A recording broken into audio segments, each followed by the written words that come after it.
Bom, eu resolvi falar sobre a revolta da cachaça, que também pode ser chamada de revolta do Barbalho ou Bernarda, que aconteceu entre 1660 e 1661.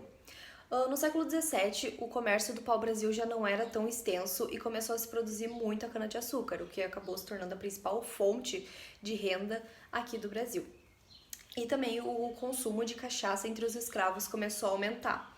Só que, a fim de proteger os vinhos e aguardente de Portugal, que era feita a partir do bagaço da uva, que era chamado de bagaceira, eles criaram a Carta Régia em 1647, que proibia o consumo, né, o comércio da cachaça. Só que em 1649 eles liberaram, né, o governo liberou para os escravos pernambucanos e também para comercializar apenas com a metrópole por causa do Pacto Colonial. Em 1654 aconteceu a insurreição pernambucana e os holandeses foram expulsos aqui do Brasil. Por conta da insatisfação dos portugueses com os holandeses e tudo mais. Aí eles começaram a produzir a própria cana-de-açúcar nas Antilhas, que tinha uma qualidade melhor e um preço menor, o que fez com que a economia do Rio de Janeiro decaísse muito. E enquanto isso, o comércio ilegal da cachaça crescia cada vez mais e os produtores da cachaça, né, os comerciantes, não faziam a mínima questão de esconder isso que acontecia.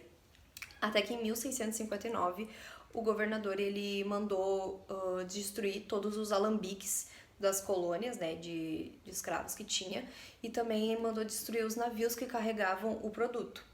Depois, no dia 31 de janeiro de 1660, aconteceu uma reunião na Câmara dos Vereadores, em que eles decidiram liberar o comércio da cachaça, só que eles colocaram muitos impostos em cima disso, né? Porque a economia já estava ruim, então como é que eles vão resolver? Colocando impostos em cima disso. Foi aí que o grupo de fazendeiros se desagradou muito com essa decisão e eles começaram a se reunir durante meses na fazenda de Jerônimo Barbalho Bezerra, até que no dia 8 de novembro de 1660, as pessoas da atual São Gonçalo, as atuais cidades São Gonçalo e Niterói, foram até o governador do Rio de Janeiro, que era Tomé Corrêa de Alvarenga, para pedir que ele tirasse os impostos, que ele devolvesse o que já tinha sido tirado desses fazendeiros e também eles invadiram as casas das autoridades locais, fazendo com que o Alvarenga fosse destituído, né, de seu posto. Ele foi para Portugal junto com as acusações da família dele e o Agostinho